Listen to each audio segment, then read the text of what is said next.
Assalamualaikum warahmatullahi wabarakatuh. Berbagai informasi dari peristiwa yang terjadi di wilayah Sumatera Selatan pagi hingga sore hari ini, Kamis 17 Maret 2022 terangkum dalam Sumeko News.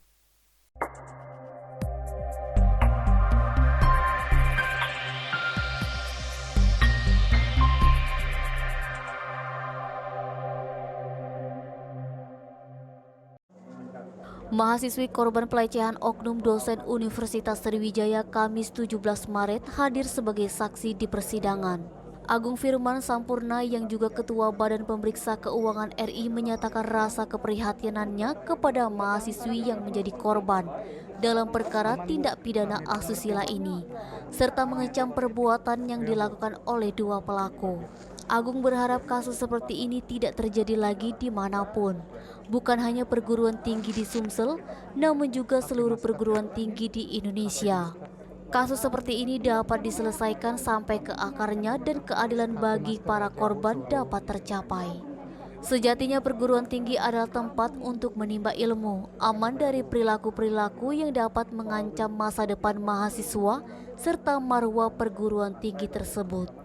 Agung menginginkan agar ke depan pihak perguruan tinggi dimanapun, baik perguruan tinggi negeri atau swasta, jangan hanya memberikan pendidikan formal, namun harus ikut aktif untuk melindungi mahasiswa dari perbuatan melawan hukum, termasuk diantaranya pelecehan seksual baik secara verbal maupun secara fisik kepada mahasiswa ataupun mahasiswi. Fadli, Sumeko TV melaporkan.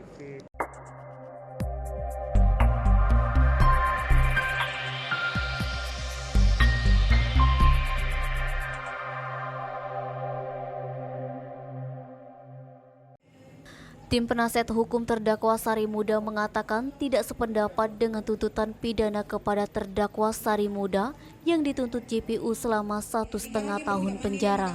Tim penasihat hukum Sari Muda menyatakan bahwa terdakwa tersebut sebagaimana fakta persidangan tidak terbukti melakukan tindak pidana sebagaimana yang didakwakan oleh JPU Kejati Sumsel, atau setidak-tidaknya menyatakan bahwa perbuatan yang dilakukan terdakwa bukan merupakan suatu unsur tindak pidana.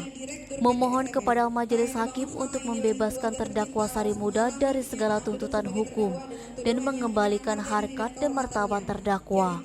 Permohonan yang sama disampaikan Edi Susilo SH, tim penasihat hukum terdakwa Margono Mangkunegoro. Usai mendengarkan pembacaan pledoi, majelis hakim kembali menunda sidang dan akan dilanjutkan pada Senin 21 Maret mendatang dengan agenda tanggapan JPU atas pledoi yang disampaikan oleh masing-masing penasehat hukum terdakwa. Fadli, Sumeko TV melaporkan. Demikian Sumeko News hari ini. Jangan lupa 3M, memakai masker, menjaga jarak, dan mencuci tangan pakai sabun. Wassalamualaikum warahmatullahi wabarakatuh.